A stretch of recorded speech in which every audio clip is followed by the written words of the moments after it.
शिक्षाप्रद कहानियां। लालची चिड़िया। एक जंगल में पक्षियों का एक बड़ा सा दल रहता था। रोज सुबह सभी पक्षी भोजन की तलाश में निकलते थे। पक्षियों के राजा ने अपने पक्षियों को कह रखा था कि जिसे भी भोजन दिखाई देगा वह आकर अपने बाकी साथियों को आकर बता देगा और फिर सभी पक्षी एक साथ मिलकर दाना खाएंगे। इस तरह उस दल के सभी पक्षियों को भरपूर खाना मिल जाता था। एक दिन भोजन की तालाश में एक चिड़िया उड़ते उड़ते काफी दूर निकल गई। जंगल के बाहर रास्ते तक आ गई। इस रास्ते से गाड़ियों में अनाज के बोरे मंडी जाया करते थे। रास्ते में काफी सारा अनाज गाड़ियों से नीचे गिरकर सड़क पर बिखर जाता था।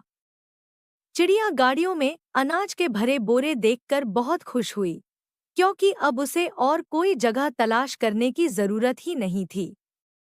अनाज से भरी गाड़ियां वहां से रोज गुजरती थी और अनाज के दाने सड़क पर बिखरते भी रोज थे। चिड़िया के मन में लालच आ गया। उसने सोचा कि उस जगह के बारे में वह किसी को नहीं बताएगी और रोज इसी जगह आकर पेट भर खाना खाया करेगी।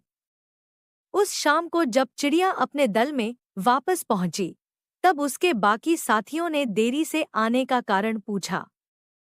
चिड़िया ने भी एक अनूठी झूठी कहानी सुना दी कि वह किसी तरह जान बचाकर आई है। उस रास्ते से तो इतनी गाड़ियां गुजरती हैं, रास्ता पार करना मुश्किल है। दल की बाकी चिड़िया यह सुनकर डर गईं और सभी ने निश्चय कर लिया कि वह रास्ते के पास नहीं जाएंगी। इस तरह वह चिड़िया रोज उसी रास्ते पर जाकर पेट भर दाना खाती रही। एक दिन चिड़िया रोज की तरह रास्ते पर बैठकर खाना खा रही थी।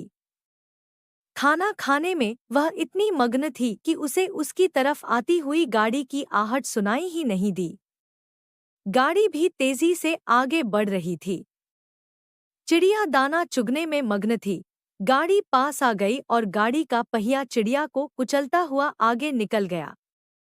इस तरह लालची चिड़िया अपने ही जाल में फंस गई। लालच बुरी बला है, भी लालची मत बनो।